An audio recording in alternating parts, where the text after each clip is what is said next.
Hello and welcome to another episode of Sensational She-Geek, live from Yancey Street. Today is Friday, September 17th, 2021, and this is episode 33B. On this episode, as it is a standard B episode, we're going to start with going over just a couple of pieces, very briefly, of news before we get into the standard Friday comic book pick list, which are things that I enjoyed or thought noteworthy to mention. That came out this week on the 15th for most things, or the 14th for DC Comics. After we do the pick list, I will talk Titans episode 8, which was titled Home, and then we will wrap things up with What If episode 6, which was titled What If Eric Killmonger Rescued Tony Stark. Both very good episodes, and there were a lot of really good comics that came out this week that I am very excited to talk about. Before we get started here, as usual, I will be putting in the little time codes, timestamps, whatever, for the different sections of the podcast in the description, because that seems to be popular, so I will keep doing that. But in the meantime, you can find me online, my usual little intro, you can find me online on Instagram. My Instagram is Anna with the Comics, because my name is Anna and I have comics.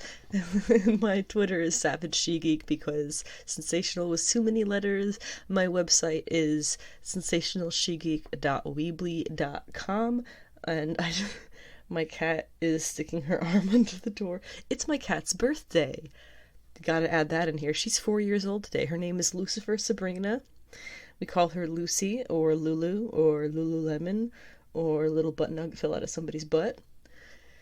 Anyway, as I was saying, you can find my website, sensationalshegeek.weebly.com, which is where I put various things, including writing from what I basically do on the podcast now. I used to just write and put on the website, so that is all still on the website, archived there if you are interested in going back and reading things. I am embarrassingly behind on the pod notes. That's really something that I should focus on doing this weekend, getting caught up on, but I'm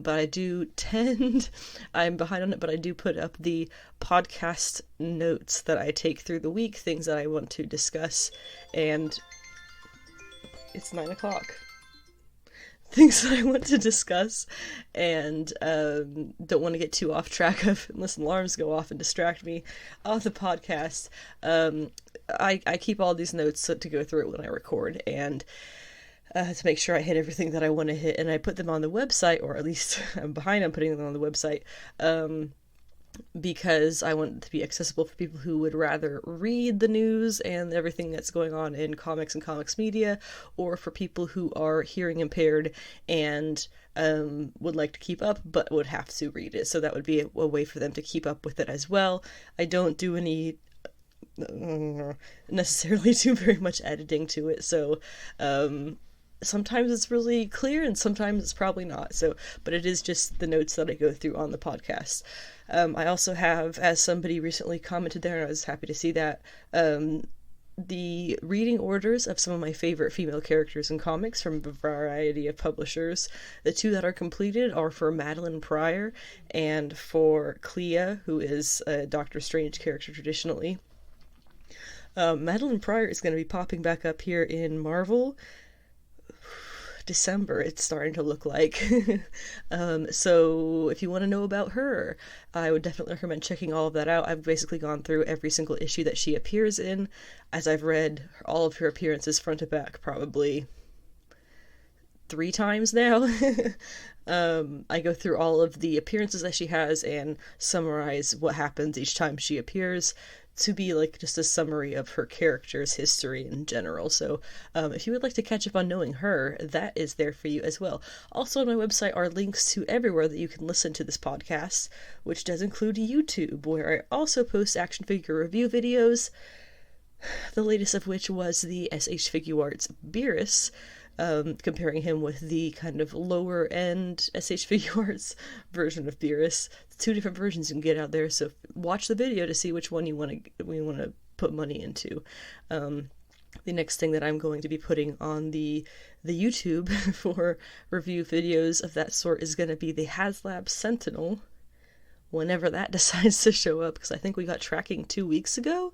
It was like the 1st or the 2nd of September we got tracking for it, and it hasn't moved. So a lot of people are getting their Sentinels, and we're hoping that ours will be showing up soon and there's not any transportation issues, as there have been all over the world. If you would like to support the podcast, I do have a little bit of struggles at this point, finding time between the job that I now have and doing the podcast. The podcast is a passion project. It's not something that I really make money off of right now, but if I was to be making money off of it in any way, then I would be able to put more time and effort into it and less into my traditional day job. So that being said, I do have a podcast Patreon. You can find it on Patreon under Sensational She-Geek.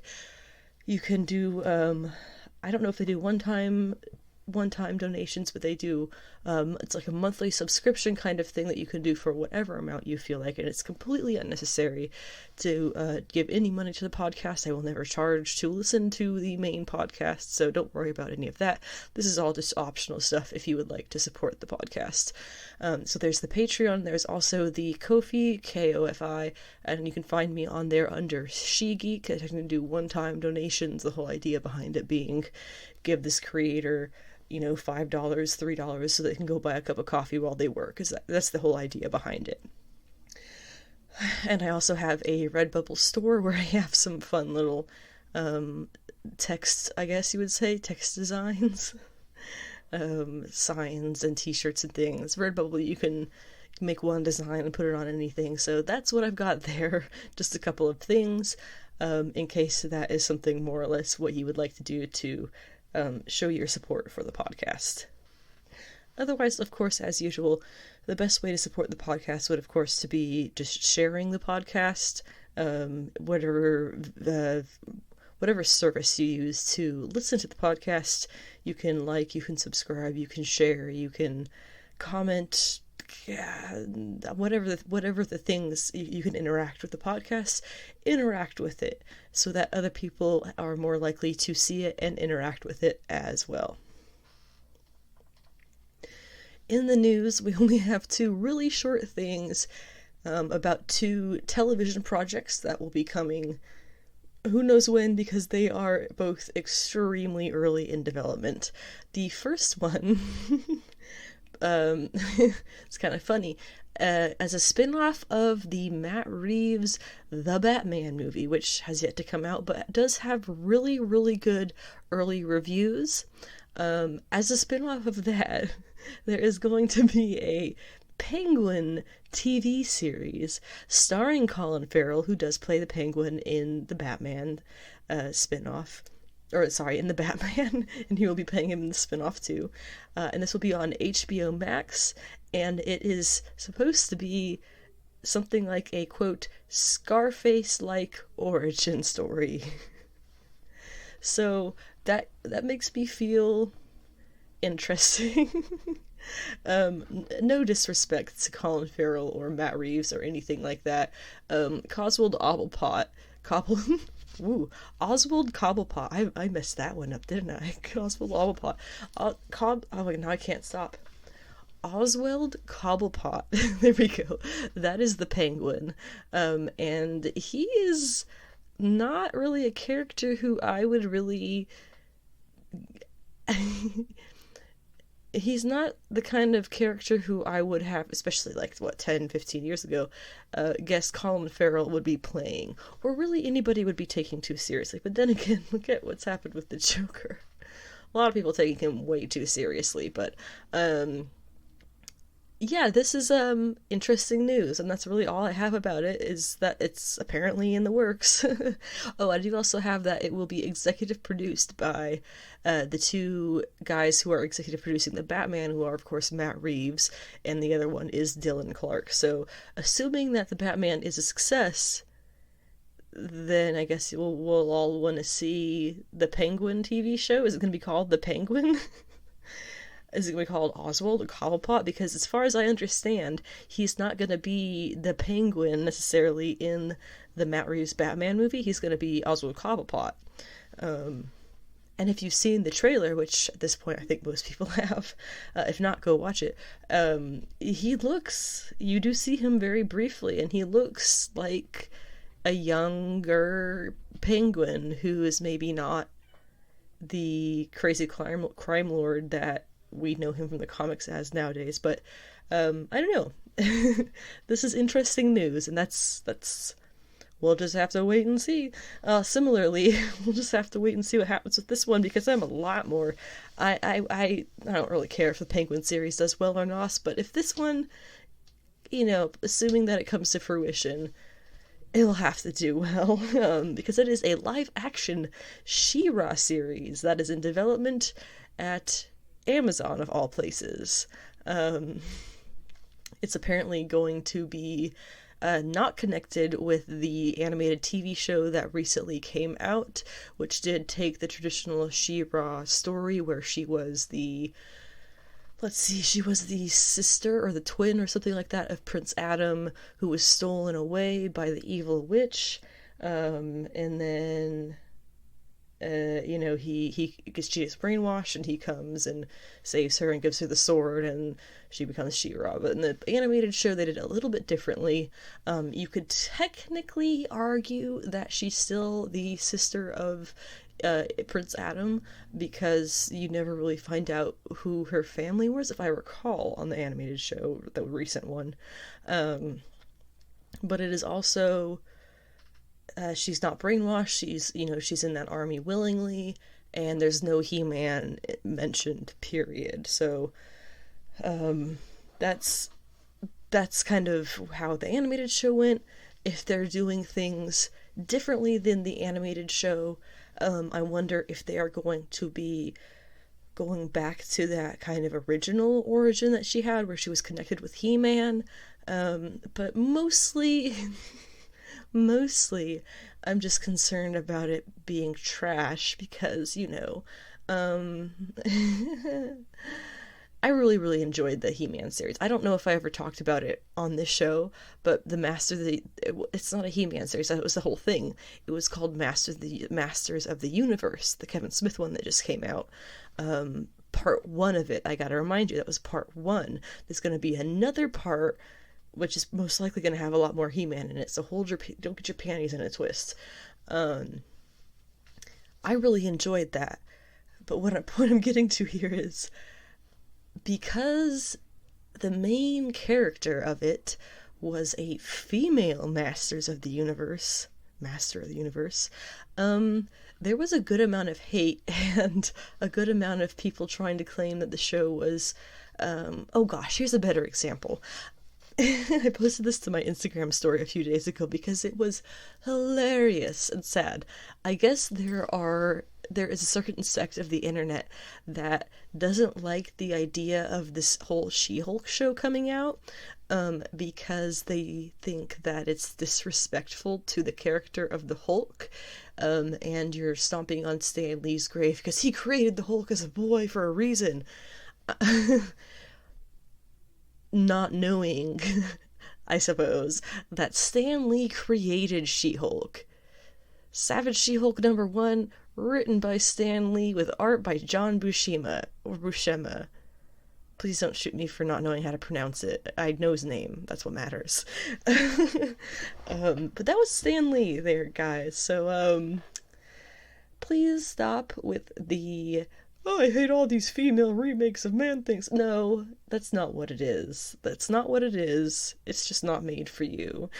And just suck that up and accept it for once. But that's my concern about the She-Ra series, now that I've gone on about that for long enough. I want it to be excellent, obviously. But as with many things, who knows? It could be a flaming pile of trash. Sometimes that kind of happens with these streaming shows, but that's life. Anyway, let's go ahead and get started with the rest of the podcast. We had a lot of really, really good stuff coming out of a lot of different publishers this week, and we have a lot to go through, so we'll get started here in a second. But I wanted to stop and note something first. There were a couple of specifically Marvel issues this week where the art was looking very rushed, which is super decidedly to blame the publisher, not at all the artist. I think we all know at this point that there is a really, really big problem of overworking, especially for artists in the big two, and having crazy deadlines and not giving them enough time to really have any kind of quality of life while they do their work. And it's only really gotten worse very recently. Like in recent years, it's only gotten worse, is what I'm trying to say. So it's genuinely upsetting, I have to say, to see these creators who I support and who we as readers are, we're aware that they have a certain level they hold themselves to with the art they would like to put into comics. That makes sense. That's called having pride in your work. If they did not have any of that, they would never put any effort into anything. It would always look really trashy. This doesn't look trashy, it just looks a little bit rushed, and it makes me really sad because they're having to put out a less than stellar product because their bosses, this being a really, really high up problem, not something that even editorial can probably do anything about. But their bosses don't give them enough time or resources to get the job done in the amount of time they need. I follow the artist Megan Hetrick on Patreon, and she has a Discord that patrons are all a part of with her in there, and it's all very casual and friendly. But I get really good insights into especially the art side of the comic creating community, and she doesn't do a lot of art with Marvel anymore, because when she does do art with Marvel, it tends to be, we need this in 2 days.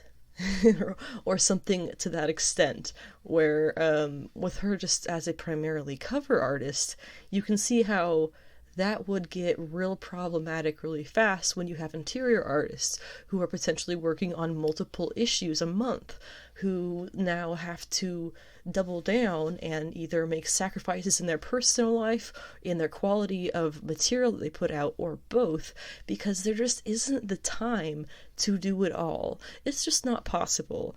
So whenever I notice these things, which the issue specifically that I did notice it in, I'll mention it when I get there, Trial of Magneto #2, and the other one was Marauders #24. Now, it's also worth noting that these are both House of X, whatever you want to call it. This is both the mutant, the X-Men side of things at Marvel. So potentially this is, at the time, just a particularly bad problem on that side of things because of various changes going on there.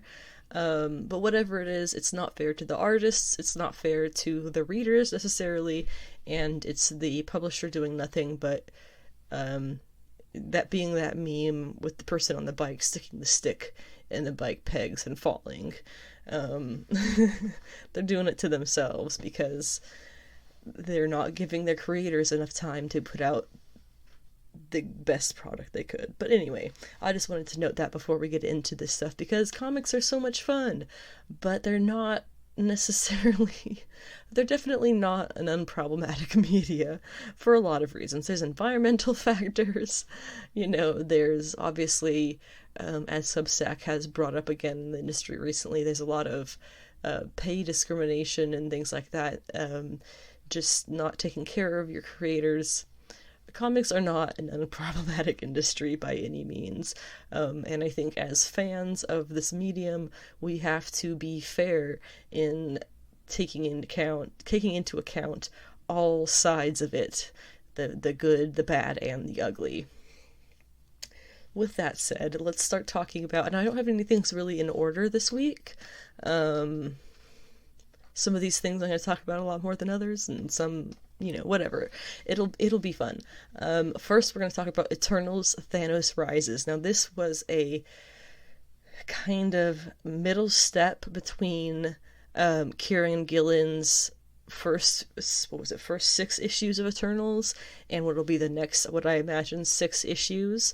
The first 6 issues established certain things for new and old readers to kind of be on the same page for the Eternals very easily. and brought things to a certain point, and now the second issue has filled in a lot of information on how really how Thanos is connected to the Titans is how this was, if you couldn't figure that out by the title. And then the next issues of Eternals are going to take place with, well, starting at least with Thanos being the Eternal Prime, being the leader of the Eternals. So that's going to be pretty wild. So we get to see, if you haven't read the series, Thanos Rising. I think it was only 6 or so issues. Absolutely fantastic series. Goes through the birth of Thanos, the young adult, the childhood, the young adult life, and how he has this obsession with death, and how that kind of all affects his life and his relationships and stuff through his whole existence. And so this connects to a lot of that. So it's a really good kind of backstory to have. This issue and that series tied together very, very nicely. So we knew the father of Thanos, we knew, was Lars, and he, as we see in this, he is an Eternal. And Thanos' mother in this we find is Sui-san, who is also an Eternal. They were both cast out, Sui-san for long time ago reasons, and Lars because he wanted to go against the norm and have Eternals kind of figure out how to breed. None of them are bred. They were all brought into creation at the point that they are at. And never age, they cannot have children.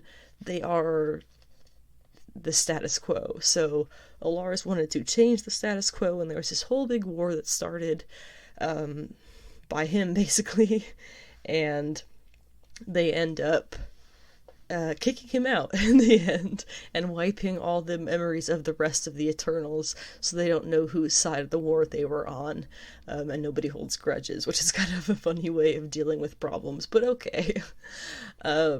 So they're both outcasts, and so he goes and he finds her where she is living on Titan, which is a nothing planet. So they decide to team up and build a society there together, eventually making a deal with the god Kronos to bypass their inability to have children with one another. And so the two of them end up having a child, and that child is Thanos.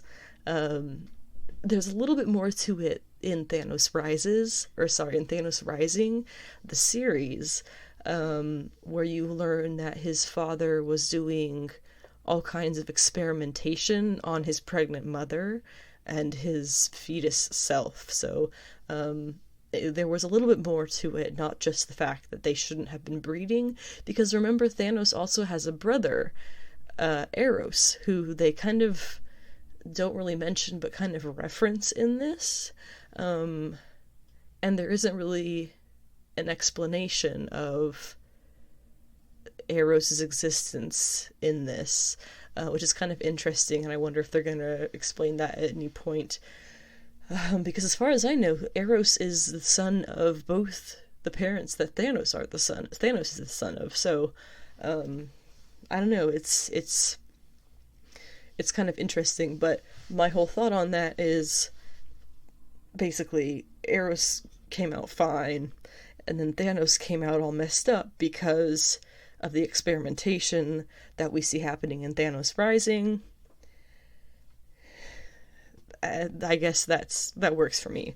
So Thanos obviously becomes Thanos, and as punishment for their crimes of having a baby, that was why they specifically were not meant to have children, and now they had children, and well, we told you so.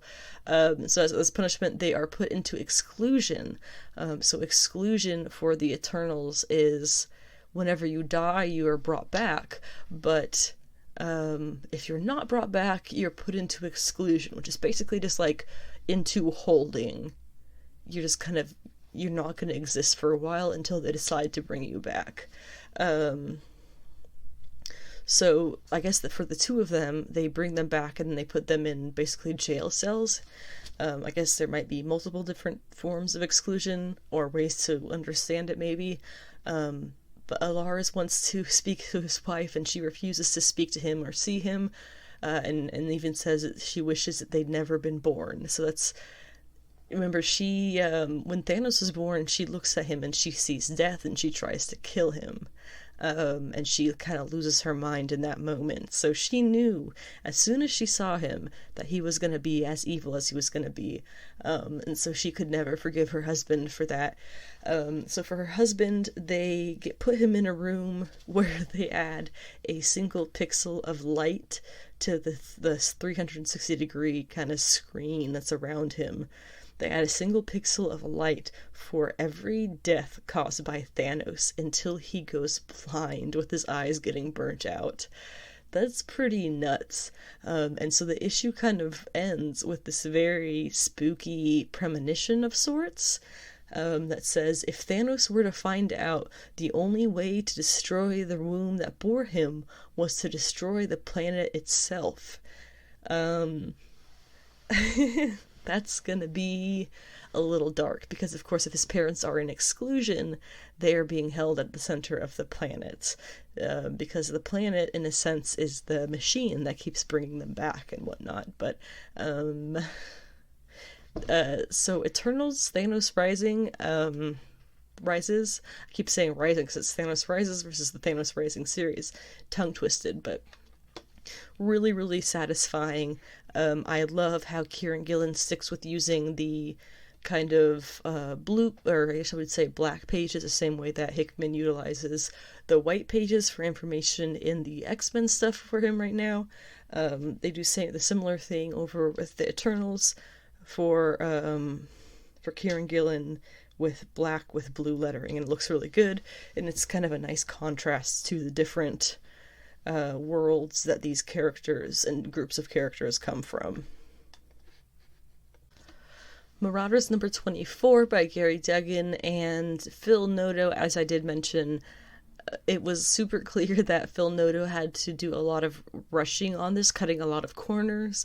His interiors on comics are usually some of the most stunning things because he does all of his own line work and coloring, but this issue it looked like he only got halfway through the process, through his standard process of artwork, before he had to turn the pages in, which is really upsetting. They didn't give him enough time to put in his full effort there. So, but it's still a really good issue. It focuses a lot on Emma and Kate, and those are characters who, we should all be fairly familiar with, and so it's pretty clear when he's kind of cutting corners, like I said, to get things done faster, and it was still really good.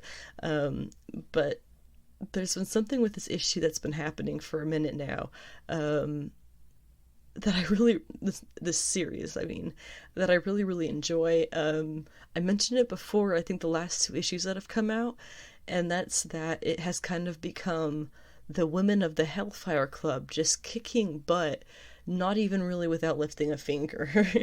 We had the issue where Emma tells Sebastian Shaw that Lord Chantal never died, which was a long-standing injustice that is now completely fixed. And then we had another issue with Emma just being a total boss, and now we have this issue where it's Emma and Kate, and they're just even using Shaw a little bit as a helper there. He's usually not really on their side for things, but when it comes to the Hellfire trading group, he has to back them up because that's his name too in there, and his profits and all that. So it was really nice to see them kind of on the same page again. I have heard a few people complain that they don't like, or rather that they miss Emma being always at people's throats, like Jean and Kate and that's so stupid. Why would you want that? This is so much more satisfying to see these people who have these full character arcs come to finally the one thing that they have in common, which is being mutants. Like, doesn't that make sense? I love it, and I love that she has had this, Emma specifically has had this amazing arc of literally arriving as a villain and terrorizing Kitty Pryde, and now they're teammates, and she's her mentor, and they're close friends. It's so lovely. I just female friendship is something that we do not appreciate enough in media. But the reason that Marauders was truly fantastic was actually just the last page or so. I'm really excited for this because after her, 1-2 appearances she had, Lord Chantal is back. She has returned. She is in front of the X-Men, the HQ, I guess, in New York, and I have no idea what's going to happen with her here, but I hope that she gets hers. I hope that everything goes really, really well. Whatever she's here for, she gets whatever she wants, and I just totally support her on her journey. Trial of Magneto #2 was the other one that had the kind of the rushed art issues. I'm a huge fan of Lucas Werneck, especially when he draws magic, which was not in this issue at all, but there were some parts that just seemed like just like with Phil Noto in the Marauders issue, it just seemed like it had to kind of stop partway through the artistic process and turn it in as it was, which is a little unfortunate, but it was still really beautiful. One legitimate critique I think I have for Werneck's art in this issue, though, he can't draw Captain America worth a shit. Every single panel that had Cap in it, his head was like a little pin on this gigantic body. It reminded me a lot of the Rob Liefeld Cap, if you get it, if you know what I'm talking about.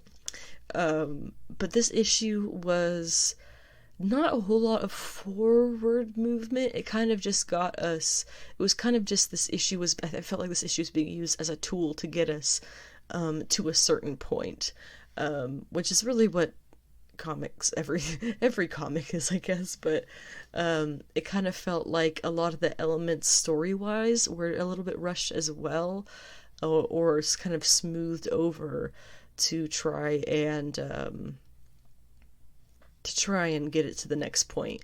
We have the Avengers showing up to collect Wanda's body. However, there's issues with Wanda's body, so for whatever reason, they they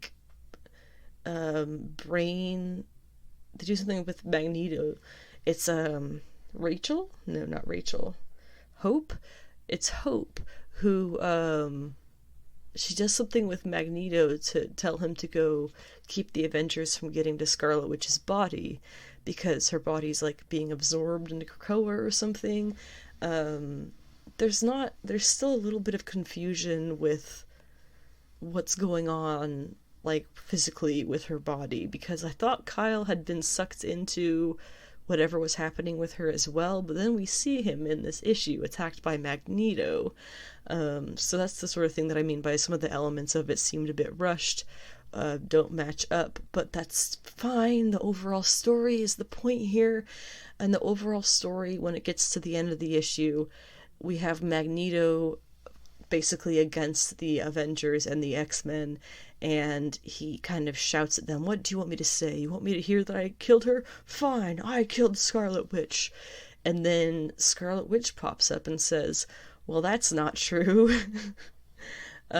So I still think it has something to do with her being a Nexus being. I think whoever killed her is messing with Magneto. I think they are possibly making him think he killed her, or possibly have a notion that, oh shit, maybe I did do that, something like that. I think he's getting messed with, and potentially this Wanda that we're meeting is not the real Wanda, and is also just another layer of I'm messing with Magneto. I'm not sure, but I definitely think that that's this is not just gonna be, now that I think about it, if you put that into your brain, think about Trial of Magneto, it becomes a different kind of trial. It becomes a trial of wills of a sorts, and that kind of would make sense as well, because we obviously know, as I've been saying since before the first issue came out, we obviously know this isn't going to be 6 issues of them trying to figure out, did Magneto kill Wanda? That's not going to be what this whole 6-issue thing is going to be. That would be ridiculous and so drawn out and boring. So possibly the trial of Magneto is going to be more like Magneto having to survive through all of this to get to the truth. That's kind of where I feel like I'm at with theories with this right now. I would love to hear other people's theories with it, though, because it is a kind of a cool. It's a kind of a big deal. Whatever, this is going to end in December, which is right when Hickman is going to be signing off of all of his X-Men stuff, which I'm still mad about. I'm mad at Marvel about it, not at Hickman about it. I'm actually mad at the other X-creators about it, because they didn't want to move forward, and he was ready to move forward, and so that's why he's stepping back, and there's a possibility he won't come back and finish it, which would be so sad. But in any case, this is one of the big things that we've been waiting to see play out in Hickman's whole X-Men journey. So whatever errors, minor or bigger as they may be, it's worth overlooking. Extreme Carnage Agony is the last symbiote, the last symbiote issue of the Extreme Carnage story. There's going to be one more issue, I believe, and that is going to be Extreme Carnage Omega. For this issue, I really, really, really loved the art. I could not get enough of the art. That being said, there are 2 artists. It was the first half of the issue. The art in the first half, it reminded me of Stephanie Hans if she drew manga. I really, really love that. As for Agony, she seems to be actually kind of on Carnage's team here. Very much a middle ground character of I'm here to do whatever I need to do to survive. And if that means teaming up with Carnage for her survival, then that seems to be why she would be doing that. Her specific symbiote powers and attacks are really, really nasty. She like spits acidic venom. In a really cool scene, she actually told a mugger to smile the way that, they would to her.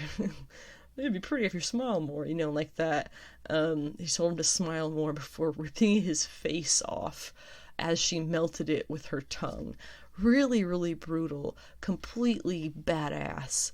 I'm not really sure where she's gonna land in the end of this, because it seems that her loyalties would definitely be able to be swayed.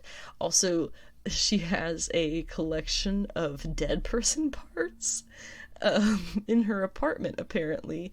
And she's got an arm in this issue. She has an arm that she looks at Agony and pats her on the head. She's popping out of her shoulder. Just pats her on the head and is like, it's okay, I think we're eating the other arm. But it would have been cool if we had the pair. What? Just kind of really out there with the brutality, but it fit, and it was a really, really fun issue. This Extreme Carnage series is definitely turning out to be a lot more fun than I expected, but that being said, I have to say it's not Philip Kennedy Johnson. Who is it that writes the Scream stuff? This was Alyssa Wong. And whoever it was, whoever it is that does the Scream issues, the 2 of them have done 2 issues each, I believe, of this mini event thing, and they've definitely been the best of the issues, so I hope the 2 of them keep up with the symbiote writing in Marvel. Superman the Authority number 3 of 4 had a bunch of really funny lines. Superman saying, basically just calling himself bait, which was funny.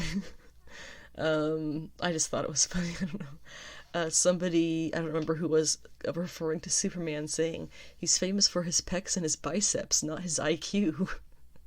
Also very funny. And then Enchantress saying, after the Suicide Squad in my underwear, this group is like the Brady Bunch. Also really funny. The snark. It's some really good snark that Grant Morrison has got down in this, and I love it. In this issue, we've got now Superman, Manchester Black, Midnighter and Apollo, Steel, Enchantress, and now they are at least heading to get Light Ray. When we see her, she's about to kill herself. Real dark, but someone there stops her, disguised as a friend apparently, but is actually some kind of foe of darkness that she gets enveloped in. And then Apollo and the team come in, bringing light with them, and they get attacked by some members of the Ultrahumanite army who have been awoken, and Superman ends up taking on the Ultrahumanite, who has taken on Grundy's form for some reason. So Superman fighting Solomon Grundy / Ultrahumanite. There's only one more issue of this, and I have to kind of assume that some of the stuff happening later this year involving Superman and Batman and the Authority has to be related to this, because this has only got one issue left, and while the issues do feel a little bit longer than their standard comic book, there's no way that, I mean, unless, I don't know, there's no way it's going to get wrapped up in one issue completely. But then again, we are talking about Grant Morrison, who is a legend for a good reason. So whatever happens in this last issue, I have absolutely no doubt that it will be fun and satisfying, potentially get you excited for those other things that this may be connected to, or it'll just be a fun last series for Grant Morrison at DC, because this is their last series or their last work, period, for the last work for Grant Morrison at DC. So if you are a fan, you will be wanting to read this. Bambiverse #1 got kicked off this week as well, and I gotta say, it was actually pretty good. We had the first Vampirella we get introduced to. Her world has kind of been destroyed, and she goes off and starts a journey through the multiverse, being taken about different worlds by a character called the artist, which I think is hilarious because the artist, it's like very third wall, you get it. And then we meet this other Vampirella who is kind of more or less the Vampirella that we all know and love, except this Vampirella was born of Lilith, which is canon, but this Lilith was of Earth, Adam's first wife, the same way Lilith from the Bible was, and that's why she just birthed Vampirella, who was, I guess, the Queen of the Vampires or something, I don't know, but this Vampirella is of Earth and of Lilith, so she is approached by the Vampirella who was of that other world, who has apparently been going around warning Vampirellas that this creature is coming through and killing all of them, and so she warns this Vampirella before sacrificing herself to let her escape. And then she finds out that the character who is going around killing all the Vampirellas is herself also a Vampirella. Which wasn't super surprising because I felt like it was pretty clear, but there's some good, interesting roots to the story. I will 100% be getting the Megan Hetrick covers, which I recommend you to check out as well, because they are so stunning, as most of her work is, especially her Vampirella work. Whew. So definitely check that out. This is probably, I would say, similarly along the same level as Sonya Versal. This isn't going to be something that's super serious. This is just going to be a fun story that's a little bit ridiculous, a little bit out there, and a lot of sci-fi. Porcelain #2 is another Maria LeVay project. It's a little bit, it's a lot Alice in Wonderland, a little bit Mad Max, a little bit little bit Labyrinth, actually. And a little bit Little Red Riding Hood. There's probably a few other things in there that you could name, but those are the ones that I can think of. Really, really love the story. It's this young girl who is going to the city, to the market or something like that for her aunt or her grandmother, and she finds this little dollhouse, and it kind of traps her inside, and then she meets this other child who is in there with her, and in this issue we meet that the child is Axel, and Axel reports that if what was her name, the Stitcher or whatever, the lady who is like in charge of this facility, if she catches you, you'll slowly turn into a porcelain doll. And so she has all these doll parts and stuff, and presumably that is the parts of the other children that she has turned into dolls through the years. So most of this issue is this androgynous Axel character is taking the young girl through the dollhouse, trying to keep ahead of the dolls that are chasing them, while also proving to her that there is no way to get out of here, no matter what doors and exits you may see. It's all a trick, it's all a trap, everything here is out to kill you. And that's really all we have with the series so far. I think this is another one that is being reprinted in the English for the first time, that was taken from is she Spanish? I believe she's Spanish, from Spain, Spanish graphic novel, because the way that the ending of each issue kind of cuts is a little bit abrupt, and it makes me think that it could have been all one thing that's been portioned out. I'm not really sure though. Either way, it's really fun, and I definitely recommend it if you're into kind of creepy, spooky stories. And it times out really well because it's like, Halloween's coming up, so boom. Maneater's the Curse number 3. This was Chelsea Cain and her team doing what they did with an issue of the first series of Maneaters, which is where they have a single issue that is for the first series of Maneaters, I believe it was a pamphlet. This issue is a issue of Witchcraft for Children magazine, which is it's not a magazine that exists, is not a publisher of any kind or anything like that exists. None of the stuff referenced in it exists. It's literally all spoof ads and spoof articles. It may sound ridiculous, but this shit is so funny. The amount of work that this team had to put into this thing to make it like a full fake issue of a magazine. Like, that's a lot of work. They had to create a full issue of a magazine. That's a lot of work. I'm sure anybody who's in magazine publishing can attest to that.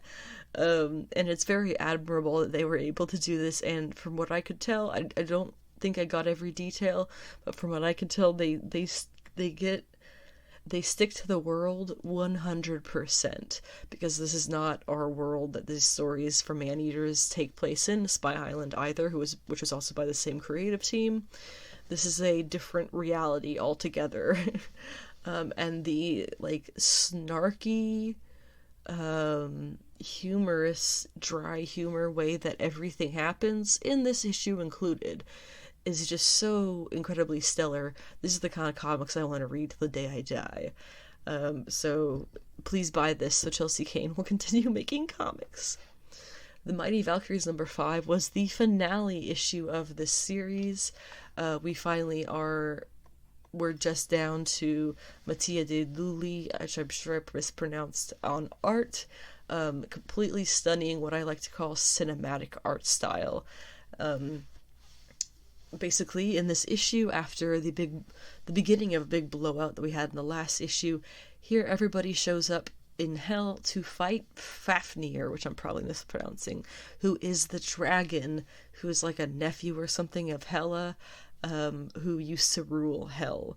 The character Moore, who has been stabbed by Craven the Hunter, I was gonna say Kane the Conqueror, Craven the Hunter, is actually rescued by Loki and brought to Hell, where the poison is removed so that he can do normal things. He turns himself into their wolf form and eats everybody there, all the Asgardians at least, including Fafnir, and then with Jane's encouragement ends up spitting out Hela, Carnilla, and the cow of life, or whatever, the first cow, and Loki, all of whom end up living. It would seem that the three baby gods Carnilla accidentally stole. It seems that she kind of willed them into being stolen.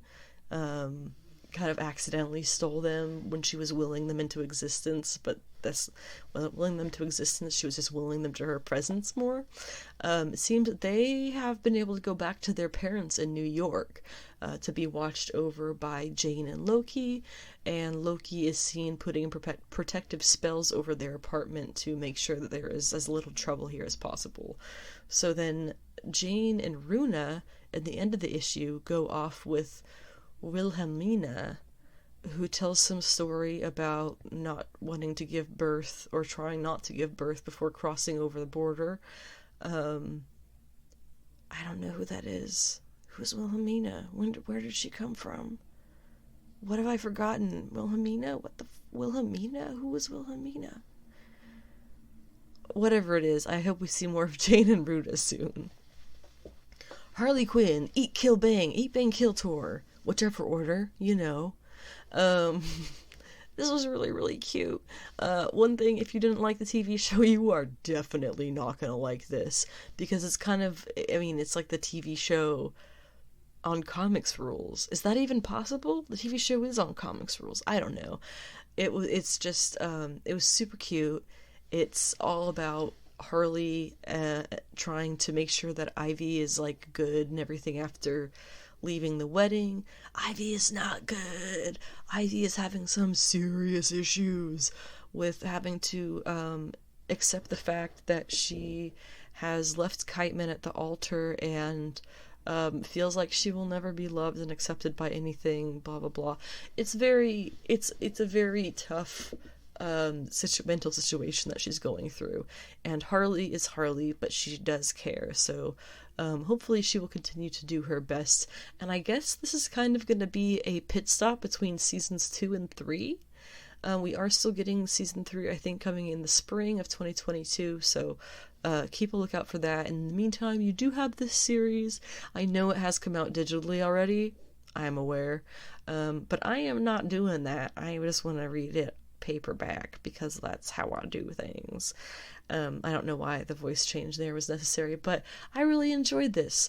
The tone matched the tone of the show really, really well, and so did the art, just giving it a tiny bit more of cartoony, like comics cartoony elements to make it fit a comic, so really, really good. Black Widow number 11 was excellent. I have to give kudos to the artist for doing a great job of mimicking exactly how Elena Casagrande does her action sequences that she's very much become known for, but I just can't help but wonder what kind of magic she would be able to pull in if she had been able to make this issue herself.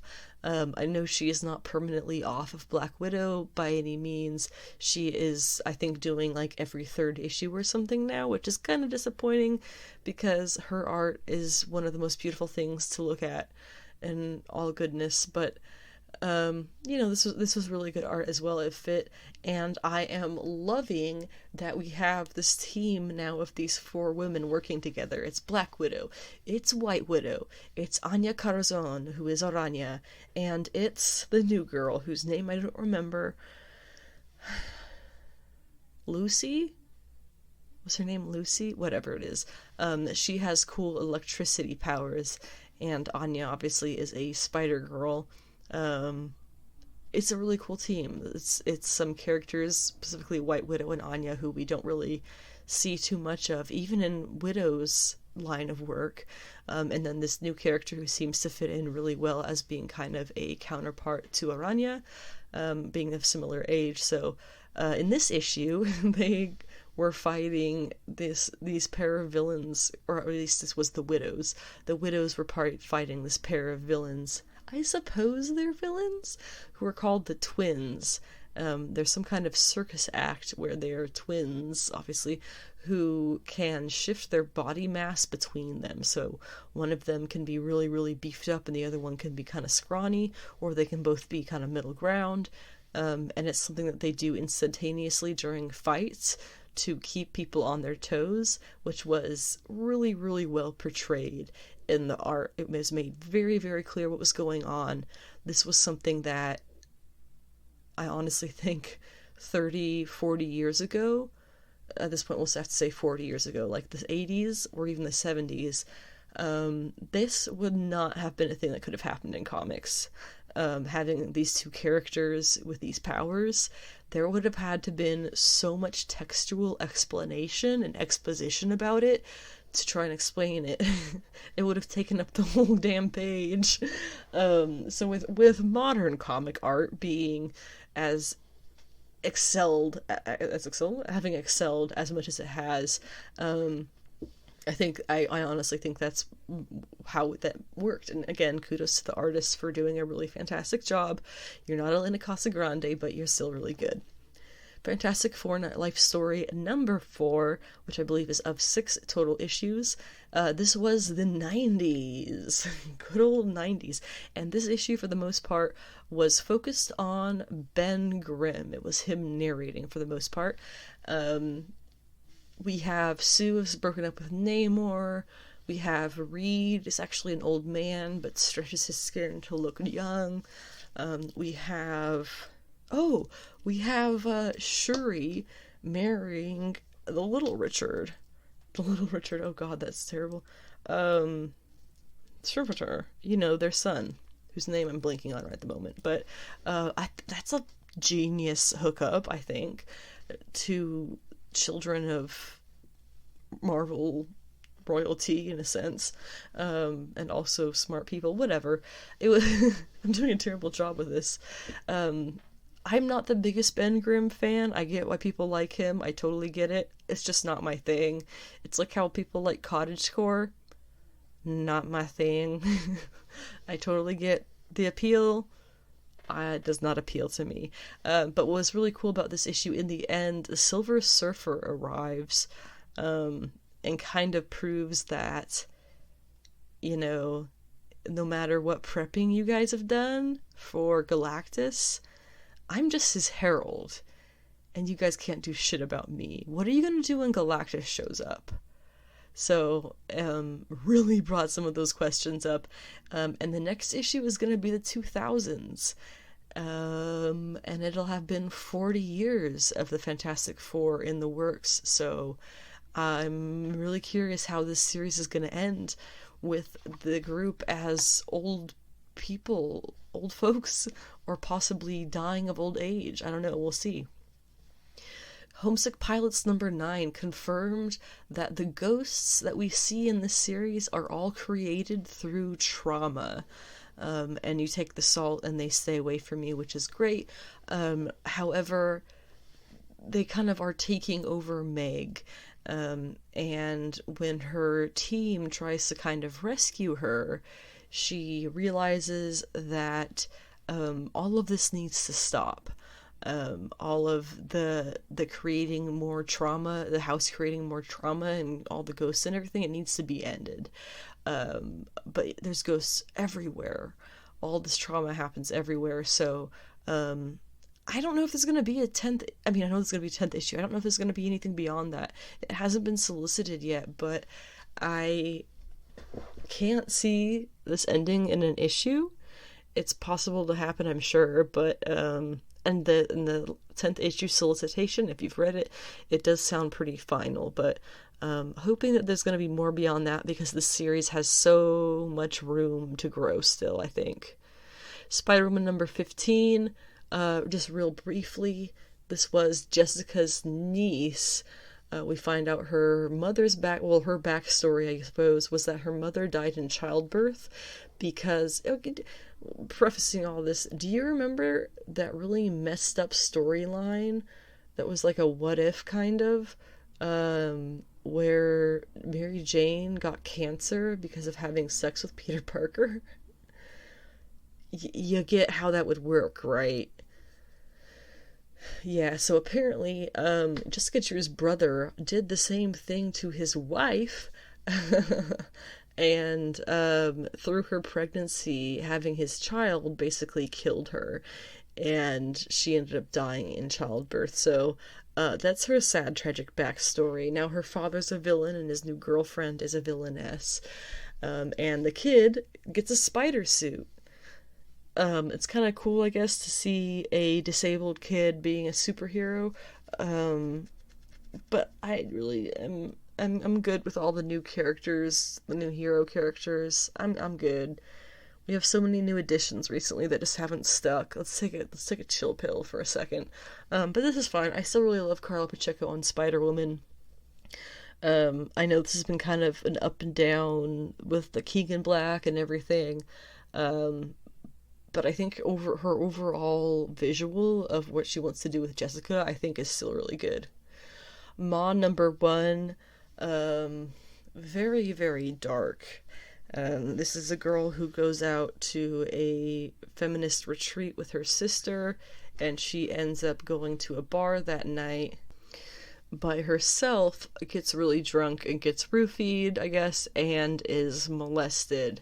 And there are flashbacks of this is how it happened to her before, where I guess she was in college and there were boys who filmed molesting her, and there were some really awful things said in the trial. Um, I should also mention this will be this issue big trigger point for a lot of people. There are not any punches pulled with the trauma that this woman goes through. Um, and we don't know what it is yet that's going to be happening with her, but based on the few lines that we did get about the continuation of the plot, basically, it seems that she is getting transformed into kind of the embodiment of her rage, her disgust, her feelings of being trapped, all of that. And that will, I'm imagining, will end up lashing out at her attackers. But I'll probably try issue 2. It was very heavy. So we'll see if I end up sticking with that for the long haul. Titans United number 1. The interior art was kind of meh in my opinion, especially compared to such a gorgeous cover. But the plot basically seems to be somebody is giving the powers of the Titans team members to random people, and they have all kind of joined up to figure out what's going on. We're going to move on now to Titans Episode 8, which is titled Home. The episode starts off with Crane and Jason trying to break into the water supply for Gotham so that Crane can dump his drugs, which you remember is the No Fear drugs, into the city's water supply. Jason, though, is pretty much done with him at this point and gets him on the same page of that by beating him unconscious. And when he wakes up, there is some guy who works for the city doing a final inspection on the building, and fills Crane in on the fact that the wall he was trying to get through was 10 feet of steel, and in the dude's own words, it would take the power of the sun to blow through. So, who do we know that has that level of power? Actually, more than one person. So, we can see what's going to happen here. So Crane goes to his mom, Dr. Crane Sr., played by Deborah Hale. She wants nothing to do with him and tears him a new one with her cutting words. She is a psychiatrist, after all, and his mother. She can pinpoint his insecurities from a mile away, and she uses exactly the language that he understands to spit it at him in the most painful way. Which, he's a psycho, I totally get it. Feelings have been hurt and things have been said, but again, he's a psycho.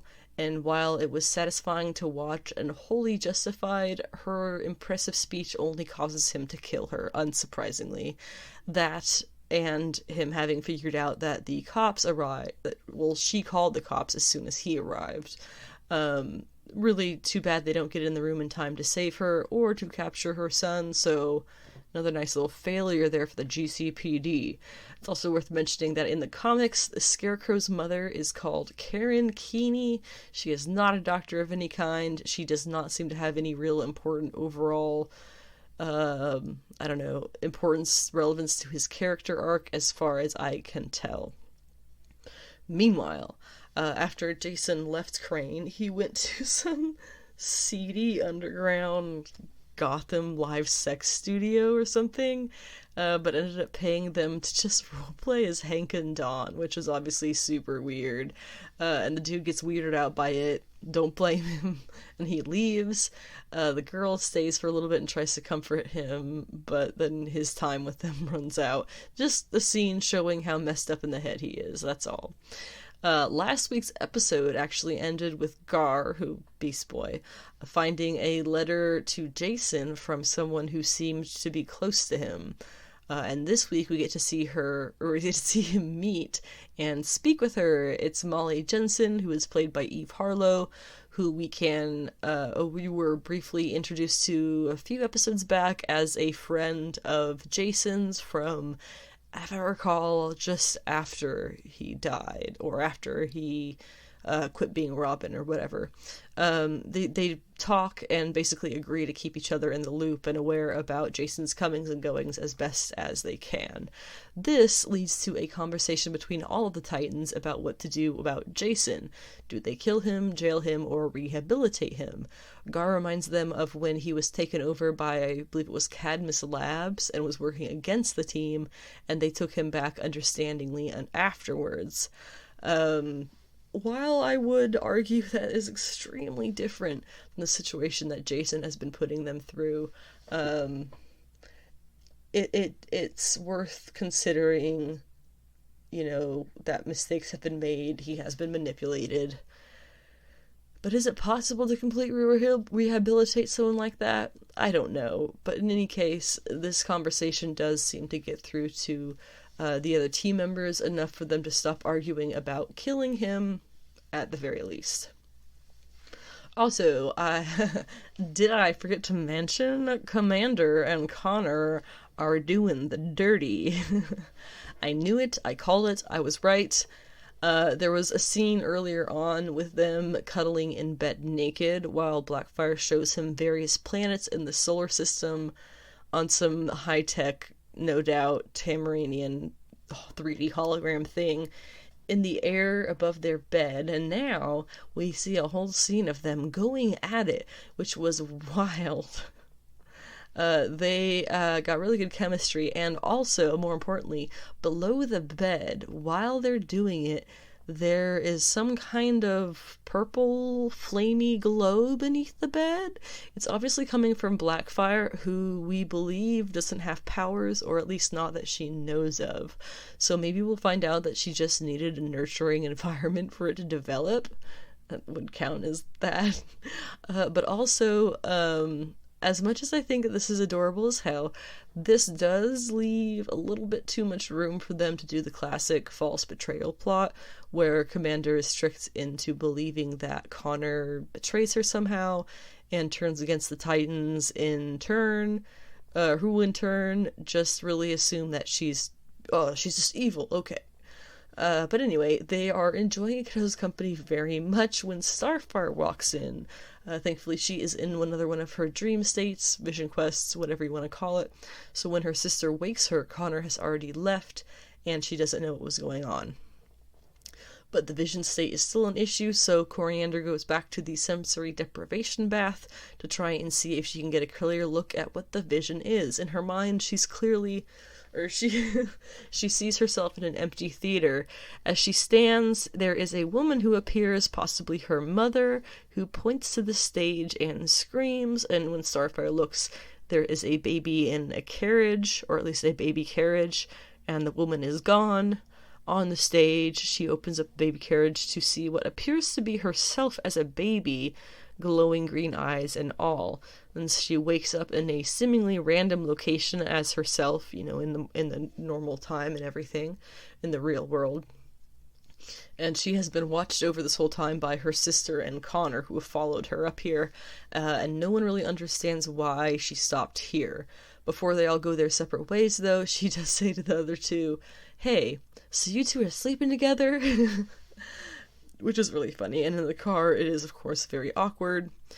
Blackfire says that they should break up, pretend that it was nothing, but Connor admits that he can't pretend that it's nothing because it was his first time, period.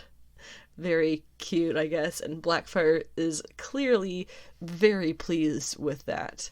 On the Dick and Barbara side of things, it looks like their relationship has been made at least somewhat public, and they're meant to be attending a gala together. Babs is dressed but at the office, of course, and Dick is trying to get out on time from the Wayne Manor. He's interrupted by what was a delightful surprise, in my opinion, Tim Drake, who is stopping by to say that he knows he's Nightwing and Bruce Wayne is Batman. What does he want? To be the next Robin. He knows Jason is Red Hood, but figures he was wrong about his theory for Jason being Robin since Robin died. I got really jazzed about this, honestly, because this is exactly how Tim Drake gets the job as Robin in the comics. Dick is the first, Jason was the real charity case, and then he's the one who died, but Tim was the only Robin who got the job by earning it. He earned it by figuring out Bruce Wayne was Batman and confronting him. He made sure to even work to get to the level of detective skills and physical skills that Batman could use him. So that's why Tim Drake has a lot of fans. He is the smartest Robin, easily. And again, I doubt that we're going to be seeing Damian Robin, the Blood Robin. So this will probably end, I'm guessing this season is going to end with Tim Drake being Dick's Robin. We'll see. But Dick is still trying to get out to that party, so he doesn't have any time or clue really what to do with Tim, so he just denies and denies, but he still utilizes something that Tim tells him. He says he figured out who Jason was by his gait, his walking pattern. So while Dick is heading out, he calls Babs and has her use her tech to do that all over the city, which I have to admit, it's a tiny bit lame superhero techie moment, but that's okay. They do find him using that system, and Dick tries to catch up with him on his motorcycle, but gets hit by a car, and as he passes out, he sees Jason standing over him. And when he wakes, he's in the hospital, and Barbara has stayed with him all night, missing her fancy gala. Clearly, they both very much care about each other. Dick figures Jason was the one who called the paramedics to save his life. With that in mind, he thinks maybe he can get through to Jason somehow still. Oh, and it's also worth mentioning that Dick has started hallucinating. It seems to be stuff all related to the time around when he first became Robin as a kid, but I'm not really sure yet why. Potentially to get him to become Batman? I don't know. Using Molly, who was the friend of Jason's, if you don't recall, using Molly through Gar and a series of communications, the message finally gets to Dick that Jason wants to meet alone beneath the tunnels of Gotham where Batman would take them. Unfortunately, Crane gets a whiff of this plan, and Tim is hot on Jason's trail. Basically, what's happening here is too many cooks in the kitchen. There's too many people trying to go on different, finding this person, doing that, screwing over this person. There's just too much. It's a mess. It's a mess in Gotham right now. Dick and Jason are able to talk, and Tim tries to make his move, but that's not before he runs into Scarecrow himself right outside the building they're in. And Scarecrow has a gun, so of course he shoots Tim, hits him in the back as he's running away, because he's a coward! Crane, not Tim. After they're done talking, Jason comes out and finds Tim on the ground there in a pool of blood. He asks Tim what he was doing there, and he can barely respond with the fact that he wanted to be Robin. Oh god, saying that to Jason, who was his role model, who's fallen so far, oh my god. Ouch. When they all go to confront the Scarecrow again, it's a trap, unsurprisingly, and Starfire's attack ends up blowing that hole that Crane needed with the power of the sun. She blows that hole for him into the Gotham water supply, taking the chemicals into the water with it. So Gotham's water is tainted, and it happens to be at the same time that a steady leak in Commissioner Gordon's office ceiling bursts, spraying water all over her desk. That's clearly going to become a problem for the people in her office. I really enjoyed this episode. It was a lot of forward movement for some of the key characters, and as a lot of people have pointed out, this is episode 8, and we still haven't seen Donna and Raven, who are still meant to have their own plot lines in this series. For now, I'm really happy with the characters that we're seeing, but I can't help but wonder if they will take this particular moment to pause and show us something else, making us wait to find out what happens with Tim.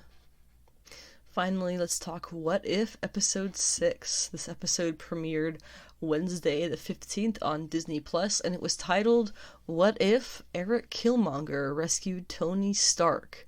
The things that you will want to be probably have seen before you watch this episode for context reasons would be Iron Man, Age of Ultron, and Black Panther. Returning cast members, we have Michael B. Jordan as Killmonger, Chadwick Boseman is back again, late Chadwick Boseman as T'Challa, Angela Bassett as Queen Ramonda, John Kani as King T'Chaka, Andy Serkis as Ulysses Klaue, Denai Guerrera as Okoye, and then Don Cheadle as James Rhodes, Jon Favreau as Happy Hogan, Paul Bettany as Jarvis, and Leslie Bibb as reporter Christine Everhart. People who did not return, we did not have Robert Downey Jr. as Tony Stark. He was replaced by Mick Wingert. We also had Beth Hoyt replacing good old what's-her-name as Pepper Potts.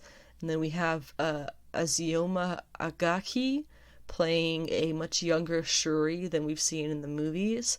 And that guy called Mike McGookill as General Ross. And then Kif Vanden Heuvel, as Obadiah Stane. In that infamous first attack in the Middle East in Iron Man, the bomb that lands next to Tony does not go off and almost ends his life. Instead, it is picked up by Navy SEAL Eric Stevens, codename Killmonger, and dispatched. He wipes out the attackers, saving Tony and causing him to never have to become Iron Man. Instead, he's just regular asinine Tony. He makes Killmonger his chief of security, who immediately outs Obadiah Stane as the real villain in that desert attack, and takes the security promotion from Happy, as well as Stane's COO position. He and Tony are buds, at least from Tony's perspective. He shows him the vibranium ring that he has, and his plans to make unmanned attack drones, like giant mech robots called Liberators. Tony, being Tony, wants to impress him and decides to go ahead and create that machine. To find more vibranium, Killmonger and Rhodes meet with Ulysses Klaue, who is of course Andy Serkis, in a twisted version of the scene where we met him in Age of Ultron, and he gives Killmonger a vibranium Wakandan spear and offers to sell the US government the rest of his stock of vibranium. That is before they are all attacked by none other than a somewhat younger Black Panther, T'Challa. Still, Killmonger is able to kill his cousin, who is Black Panther, and he also kills Rhodey. Of course, this does not take Stark long to figure it out, and he coroners Eric back in the Stark facility about this, with the machine of his own design, in an attempt to take him out privately at home. Of course, this does not go the way Tony plans, and Killmonger ends up using the Wakandan spear to destroy the machine and then kill Tony, but not before making him suffer both physically and emotionally, as he admits to only ever manipulating his dumb, egotistical butt. It's a pretty bad way to go, Tony. No heroic savior this time. After this, Killmonger makes it look like Stark was killed in an attack from Wakanda, and the US ends up going to war using the Killmonger Liberator robot designs. The army flies out, and Killmonger approaches the border with Klaue. Once Klaue shows him how to get in, he kills Klaue, and then brings him to the Wakandans as a peace offering. He fills them in on who he is and all the American plans, and when the US Army comes, he successfully uses the Wakandan shield to block off the signal to the bots, shutting them down within the Wakandan borders. But since he still wants to be the hero of the hour, he secretly reboots them, and the battle begins for real. While Shuri and her father T'Chaka stay and watch the battle from the palace, Killmonger leads the second wave, shouting "Wakanda forever" a few times in a way that really didn't sound right coming from him. It sounded really awkward coming from him. But what was cooler about that whole battle scene was seeing that Queen Ramonda was actually the Wakandan general. We get to see her in her warrior outfit, fighting and winning, and it's just so cool. I wish we could have seen something like that in the MCU. I absolutely love that. I bet Angela Bassett could have done it. She's not that old. She's only like in her 50s. That's not old. She could have done it. After all of this goes down and they win the battle, it only makes sense for from their perspective to make the new Black Panther be Eric, which they do. When he goes into the spirit world, though, T'Challa is the one who approaches him, asking if it was worth it. There was something that I saw in some article online that I kind of paraphrased here. There was some parts in this episode involving T'Challa that definitely got me.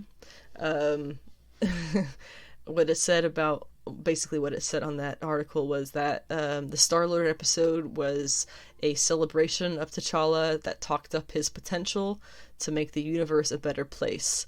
The zombie episode had him give a meaningful speech about remembering the dead and keeping their memories in your heart, similar to what we saw in the MCU. Now we see T'Challa's casket, and we see him appearing as a spirit, and how the dead are never really gone again.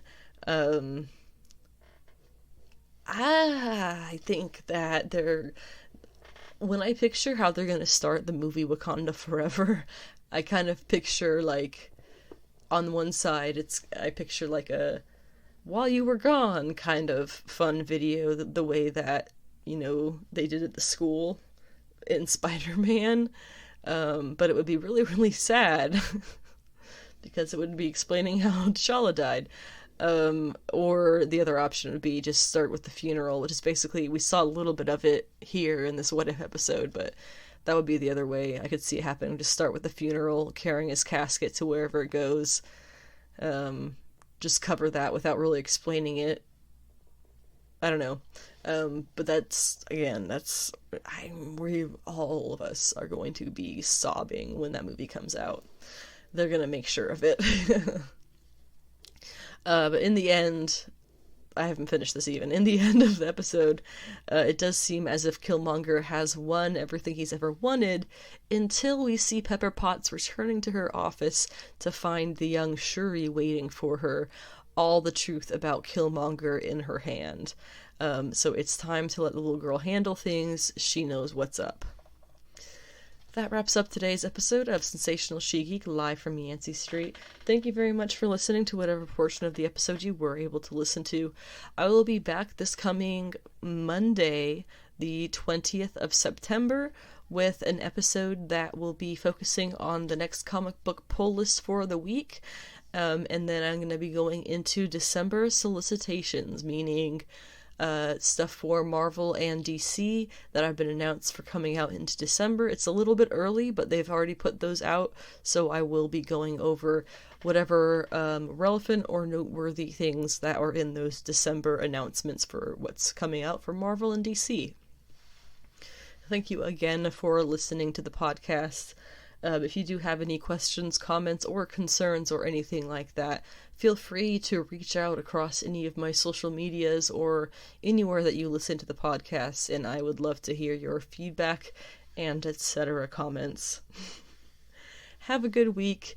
We're getting into fall next, I think by the time we get to Monday episode, it's almost going to be officially fall, so weather is starting to get a little bit cooler where you are, I hope. Don't get a cold. Wear a mask. follow the rules, don't be a dick, and get sweaty about comics.